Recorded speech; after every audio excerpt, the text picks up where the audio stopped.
Es necesario saber que el gobierno de la provincia de Córdoba estará a tu lado, acompañándote para garantizar tus derechos.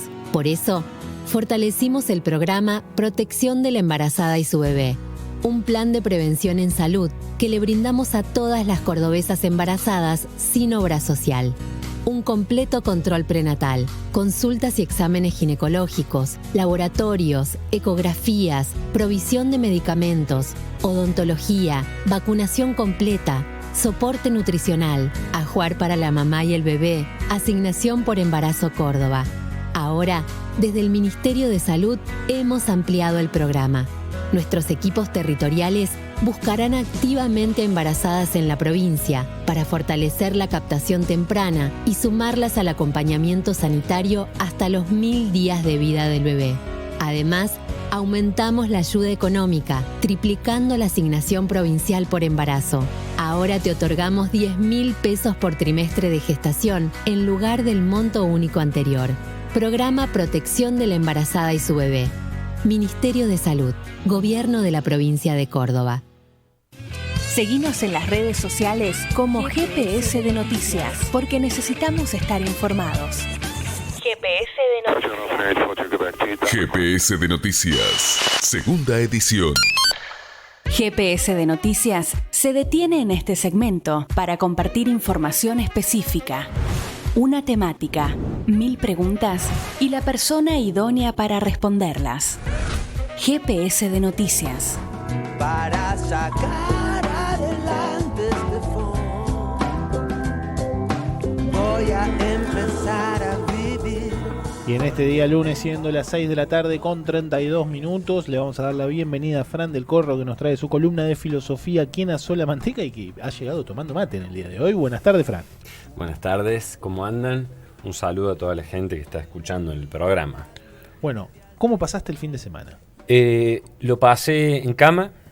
Bueno, mal, un horrible fin de semana para Fran del Corro. Sí. Un pésimo fin de semana. Me estoy desquitando por eso con el mate, porque no pude tomar. Una serie de acontecimientos varios, pero estamos recuperándonos. El viento trajo la calma. El viento trajo Sí. o las alergias. También, las dos cosas. Trae un poquito de todo, trae poco la calma y las alergias, trae el viento. Y bueno, en esto de traer, hoy nos traes a Marx. ¿Se puede filosofar con... Vamos a mencionar al otro Marx, ¿no? Porque estamos hablando de Karl Marx. ¿Se puede filosofar con Groucho Marx? Yo lo desconozco, a Groucho Marx. Bueno, Lo desconozco. te voy a pasar unos datos certeros. Era un actor, Groucho Marx. Así que, bueno, yo siempre traté de utilizarlo para descomprimir un poco a Karl. Pero bueno. Está de asesor un pariente en el Ministerio de Economía ahora. Hay un Marx. ¿Ah, sí? Sí, hay un Marx acompañando. Dato que no tenía, ¿eh? Sí, hay un apellido. Hay un apellido Marx ahí. Bueno, nos trajiste a Karl Marx. Bueno, mitos en torno a Marx serían el día de hoy. En torno a Marx, Carlitos.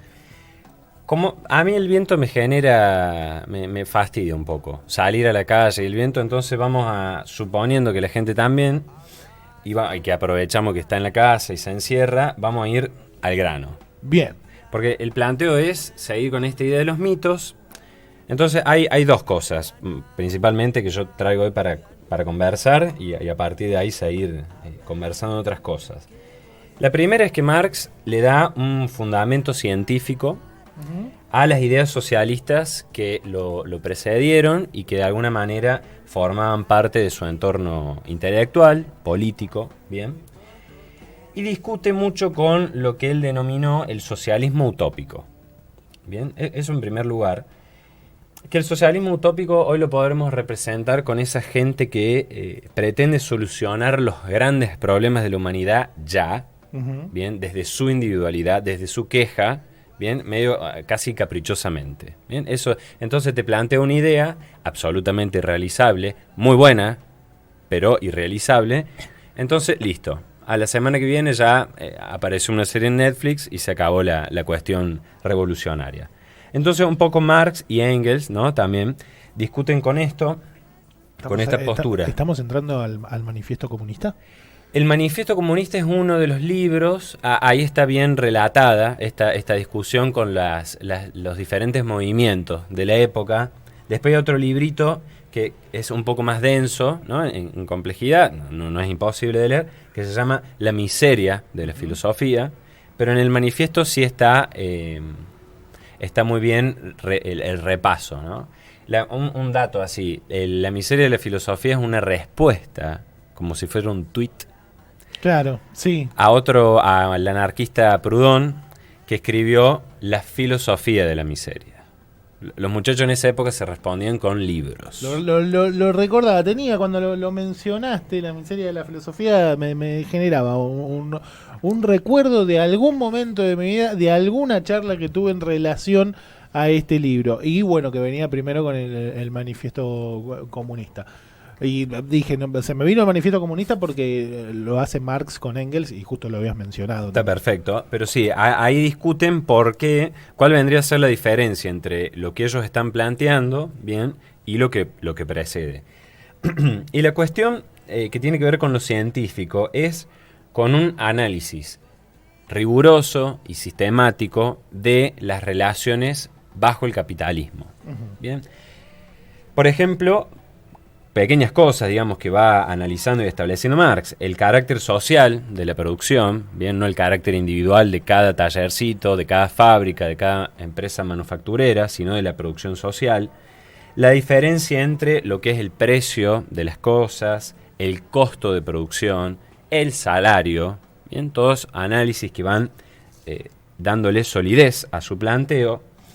Y hay dos cuestiones que me parece que hoy sirven para continuar pensando la radicalidad del planteo y la vigencia del planteo, que tienen que ver con aquello que Marx descubre como el trabajo no pago, las horas de trabajo no pago en la jornada de producción, que es lo que él llamó la plusvalía, y que lo que produce valor finalmente es el trabajo vivo. No es la máquina, bien, no es tampoco hoy el robot automatizado, no, es el trabajo vivo, o sea, el trabajo de las personas que en determinado tiempo de trabajo y bajo ciertos ritmos producen mercancías. Bien.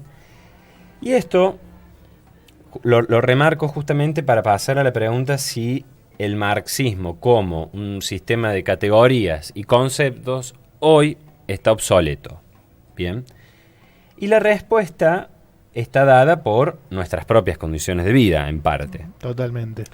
Entonces, como seguimos bajo un régimen social de producción en donde hay una propiedad privada sobre los medios que permiten producir la vida y la concentración de las ganancias sigue estando en manos de una cada vez más pequeña minoría dominante, y en donde vemos que se acelera cada vez más la circulación de mercancías. Ejemplos bien concretos. Hoy por hoy vos a las transacciones, bien, a las compras, las realizás desde una aplicación. En las 24 horas del día. Podés sacar guita a cualquier momento del día. Bien, tenés diferentes formas de la valorización financiera. Y casi cualquier cosa hoy está financiarizada. Sí. Bien, para cobrar cualquier tipo de cosa ya no hay cash. Bien, es todo una tarjeta. Bueno, todas estas circunstancias que son parte de nuestra realidad, las podemos seguir analizando y muy bien, con un alto grado de detalle y de comprensión, bajo las categorías marxistas. Porque acá el problema en realidad está en que Marx en ningún momento plantea: gente, explotados queridos, he descubierto la receta para que vayamos armando diferentes sucursales y haciendo la revolución tal cual está escrito en esta página de El Capital, por ejemplo. ¿Bien? De ninguna manera. Justamente quienes han leído el marxismo y de alguna manera forman parte de la tradición marxista, van de alguna manera aportando bien y modificando las categorías, porque justamente se trata de un sistema de categorías o de conceptos para analizar la realidad, ¿bien? No para repetir lo que se dijo hace 180, 200 años atrás.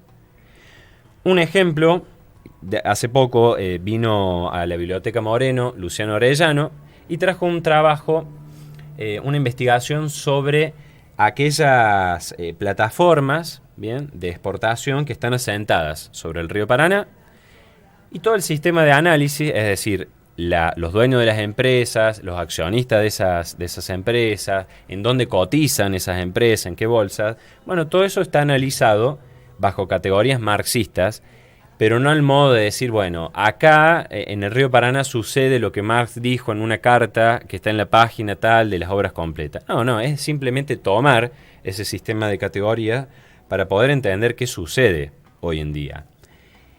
Que no pasa lo mismo cuando uno intenta analizar los fenómenos de la política y de la economía, que para Marx nunca había que separar la economía de la política, cuando uno intenta analizarlos en términos de categorías ideológicas.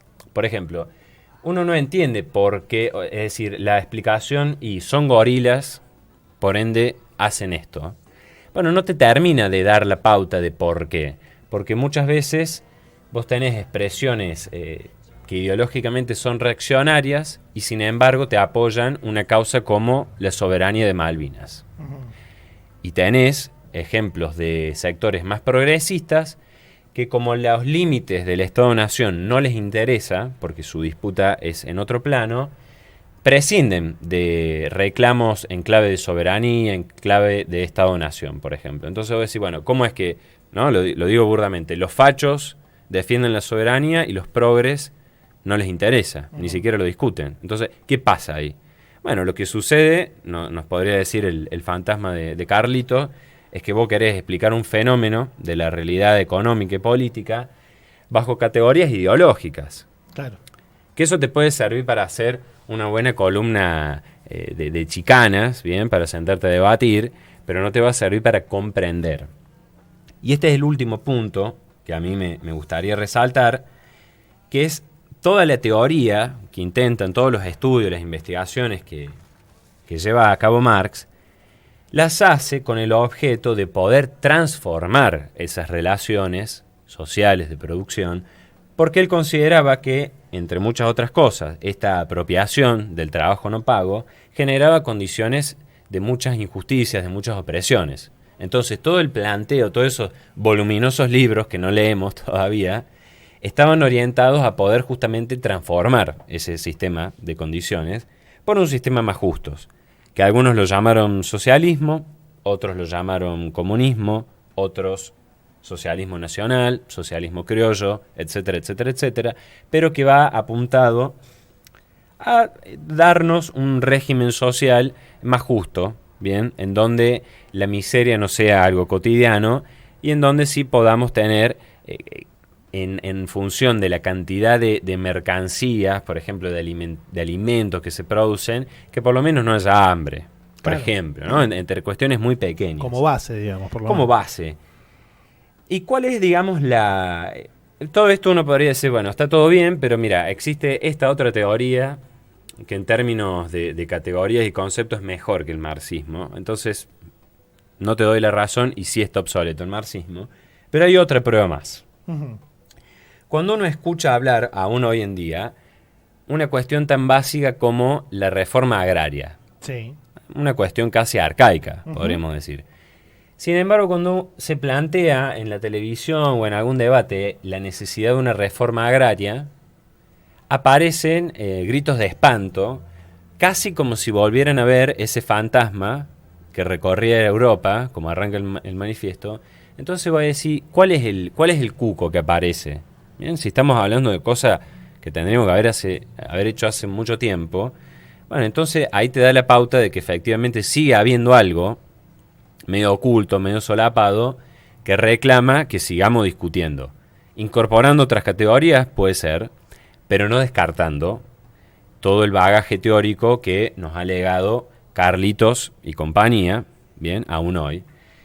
Y eso me parece interesante, sobre todo apuntándolo a esto que recién comentaba, de la transformación.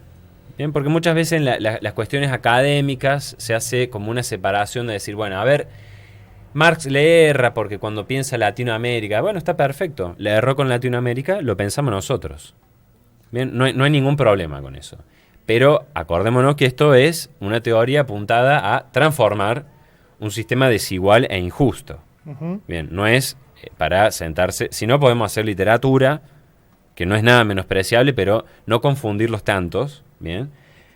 Porque las otras teorías liberales, curiosamente, también estaban destinadas a transformar en su momento, ¿no?, la realidad. La Revolución Francesa, por ejemplo, Sí.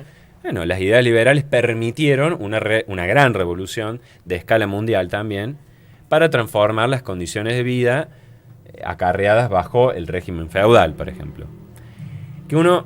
Ahí aparece otra cuestión, ¿no?, que es interesante por ahí de conversar, de que el marxismo ideologiza y las otras teorías no. Bueno, ahí de nuevo hay un error. ¿Cómo que no ideologiza? Preguntémosle a Robespierre qué entendía, ¿no?, por ideologizar cuando estaba guillotinando Claro. en plena Revolución Francesa. Bueno, se dice mucho que el marxismo está obsoleto. Creo que por lo que estás diciendo es demostración irrefutable de que no está obsoleto, sino que más bien se va acomodando a los nuevos tiempos, a las nuevas épocas, se va incorporando de distintas maneras, pero digamos que el eje del marxismo no está obsoleto. Sigue vigente hasta el día de hoy y creo que va a seguir vigente por muchísimo tiempo. Yo creo también, y bueno, y lo indican todas estas situaciones. Por ejemplo, estamos asistiendo, hay muchos analistas que lo plantean en estos términos, a una tercera conflagración, ¿bien?, en donde lo que vemos, ¿cómo empezó todo? Con una guerra económica, Ujú. ¿bien? Y bueno, ¿y qué es lo que se disputa? Bueno, ¿quién se apropia de más guita y quiénes quedan por fuera? ¿Bien? Y nos van mandando al fondo del tarro. La cantidad de países endeudados, ¿bien?, las deudas exorbitantes, bueno, como formas de dominación también, de sujeción, la cotización del agua, ¿bien? Son todos datos que sin duda ¿no?, nos tienen que dar cuenta de que hay algo ahí que continúa operando y que es necesario comprender, sin lugar a dudas. Si las categorías del marxismo solamente no alcanzan, bueno, habrá que imitar, ahí me parece que está, imitar el gesto, ¿bien? Imitar el gesto, bueno, de estudiar cuáles son hoy las condiciones, en dónde se encuentra hoy el nudo, ¿bien? Porque Marx analizó la Inglaterra, ¿bien?, del 1800. Sí. Seguramente algo ha cambiado, sin lugar a dudas. Sí, digamos, continuar la línea de alguna manera. Exactamente. Es una especie de drive lo que nos ha legado Marx. Bueno, con un enlace que lo vamos copiando y difundiendo, y de allí la tarea. ¿Bien? Me descolocó lo del drive, te digo.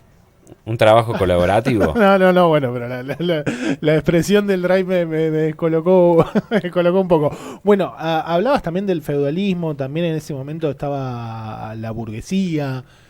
No sé qué es peor igualmente, ¿no? Si el régimen feudal o la burguesía. Creo que por ningún lado es positivo, por lo menos para lo que dice, para los que menos tienen, para la gente que está ahí, para el pueblo. Claro, eso es raro, la constante, ¿no? La constante de que en todos los órdenes siempre se afianzó por algún momento como una gran masa, Ujú. bien, para derrocar lo que estaba allí, medio agonizando, y una vez que se establecía una porción en el poder, de nuevo se Claro. bajaba se cerraba, ¿no?, la caña. Eso es curioso, en términos de pensarlo como humanidad, casi la imposibilidad de establecer finalmente un régimen de igualdad, de una igualdad real, de una igualdad concreta, ¿no? La igualdad ante la ley, ¿no?, de algo efectivo. Eso también me parece, cuando uno lee, por ejemplo, un texto como el Manifiesto, te sigue como generando esa cosa adentro de vos, decir, claro, o sea, de mínima hay que lograr esto, o sea, o por qué no es así en todo caso, ¿no? Claro. Por la negativa. Eso es curioso. Hay para no perder la costumbre de recomendar bibliografía y películas. Yo no sé los directores en qué estaban pensando y cuáles eran las intenciones, o si hay trampas, pero la película Bichos ¿La de Disney? la de Disney Bichos, sí. es muy, digamos, cuando están ahí, dice, che, pero ¿por qué tenemos? La pregunta es muy, muy sencilla, ¿no? Cuando dicen, ¿por qué tenemos que seguir haciendo esto? ¿No? O sea, juntan la semillita, toda la cuestión, vienen no son las langostas, Sí. se llevan todo, y bueno, ¿y por qué? Bueno, hay algunos por qué, ¿no?, que dan los muchachos. Bueno, pero te están haciendo una representación en definitiva de lo que sucede en la humanidad, ¿no? Te lo están mostrando de ese modo, quizá de un modo hasta podemos decir como que los chicos lo van a tomar como algo lúdico, pero te están mostrando una representación de que de algo que sucede en la humanidad y que es terrible. Sí. O sea, de alguna manera, bueno, hay que ver después cuando uno crece, ¿no? Cuando sos un niño quizás no estás pensando en eso, pero cómo lo recuerdan cuando son grandes aquellos niños que vieron, por ejemplo, esta película y esto que mencionás. Yo, por ejemplo, ni había prestado atención. No vi la película, pero vi alguna escena y no había prestado atención a esto. Hay ahí. Y después la otra que es fabulosa por muchas cosas, El precio del mañana, con Justin Timberlake. Ah, no la vi tampoco. El precio del mañana. Esa es fantástica porque la plata, o sea, la plata es el tiempo, Sí. que es casi todo el capital resumido en un ejemplo bien concreto. Entonces vos a determinada edad te empieza a correr el tiempo. Si te quedaste sin tiempo, te morís. Y a medida que trabajas, te pagan con tiempo. Y la sociedad está parcelada, o sea, está fragmentada. Y lo que sucede es que está prohibido, la policía, digamos, de ese sistema, se encarga de que no vaya guita de los sectores, de los primeros sectores, a los últimos. No puede haber esa distribución. O sea, donde no hay guita, tiene que seguir no habiendo guita, y donde hay mucho tiempo, tiene que seguir habiendo mucho tiempo. Y un poco lo que hace el protagonista es repartir. De repente se enteran que en el gueto hay un relojito donde hay un montón de tiempo que no se corresponde a lo que circula en ese lugar. Después hay muchas explosiones y escenas... bueno, de Hollywood. Claro, propio de una película, pero no deja de ser interesante. Y lo otro que es fantástico, un capítulo, no sé bien cuál, no recuerdo, de Rick and Morty, gran serie. Una gran serie que yo he visto muy poco. ¿Has visto muy poco? Sí, siempre me dicen, no, tenés que mirar más, tenés que mirar más. ¿Pero porque no te enganchaste o porque...? No, porque no sé por qué, porque nunca me acuerdo, digamos. Bueno, hay un momento donde Rick destruye el sistema intergaláctico, Sí. haciendo que 1 sea igual a 0. Ujú. ¿Bien? Y destruye, o sea, a partir de la destrucción del sistema financiero, bien, de igualar 0 igual a 0, rompe todo el sistema. Y hay una escena muy graciosa donde está el presidente con los guardaespaldas y le dice, bueno, vos andá y capturalo a Rick, y vos haces esto y vos aquello. Y el tipo dice, bueno, pero ¿y quién me va a pagar? No, dice el presidente, ¿no? El bicho le dice, pasa que muchachos no están viendo la solución. Y agarra y se pega un tiro. Y se arma un desmadre, ¿no? Bueno, son ejemplos muy radicales, diferentes versiones de cómo interpretar el sistema financiero. Yo me quedaría con bichos, para empezar, y después, sábado a la noche, el precio de mañana, para entender. Pero es muy, muy gráfico, digamos, la idea. Bien, si uno se lo representa, es gastar tiempo de vida, pero ¿y por qué no podemos vivir bien? ¿Por qué no alcanza? Es la pregunta. Tal cual, bueno, como ha sucedido en diferentes épocas también con la esclavitud, ¿no? Lo podemos representar con la esclavitud, y ahí yo voy a recomendar otra película que se llama El Atlas de las Nubes, y la primera historia son 6 cortometrajes. El primer cortometraje, bueno, hace un poco de mención, o casi todo, digamos, a lo que era la esclavitud de la gente de color en el año 1800 y cómo vivían esas sociedades en las cuales ellos tenían que trabajar para vivir, básicamente, porque si no trabajaban los mataban. Bueno, eso es muy gráfico. Lo que Marx dice es que eso se ha complejizado bajo el capitalismo, pero si uno se pone a pensar, si no tenés dinero hoy, morís. También, tal cual. En sentido literal.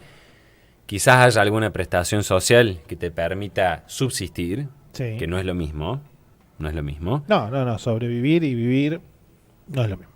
Pero un poco, bueno, es una forma moderna o postmoderna de ser esclavos, ¿no? Con lindas remeras, etcétera, etcétera, pero más o menos la matriz sigue siendo similar. Entonces ahí está la radicalidad y la potencia y la vigencia, bien, del marxismo y de algunas ideas similares que yo no descartaría, pero que son muy interesantes. Lo otro, digo, ¿no? Si uno no concuerda con la cuestión estrictamente teórica, entonces medio siguiendo el método Jaureche, por oposición, decir, bueno, ¿por qué ante determinados planteos tanta reacción? Eso sería. ¿Por qué un aumento de salarios, lógico, genera tanta aversión de parte de las empresas, bien, de los dueños? Bueno, ahí habría que preguntarle a Carlitos cuál sería, ¿no? Un poco la respuesta de por qué. Tal cual. Bueno, y me voy a tirar esta última. Sobreviviendo con lindas remeras y los fabricantes de las lindas remeras cada vez más enriquecidos. Así es. Fuerte. Nos vamos con todo. Nos vamos con todo. Nos vamos con todo, Fran. Bueno, muchísimas gracias, Fran. Gracias a Como ustedes. siempre, nos reencontramos la próxima semana para que Celeste también tenga que pensar. Perfecto, me gusta. Ahí estaba Fran del Corro con su columna de filosofía aquí en A Sola Manteca. El tema de hoy, mitos en torno a Karl Marx. 102.9. Esto es GPS de Noticias, segunda edición.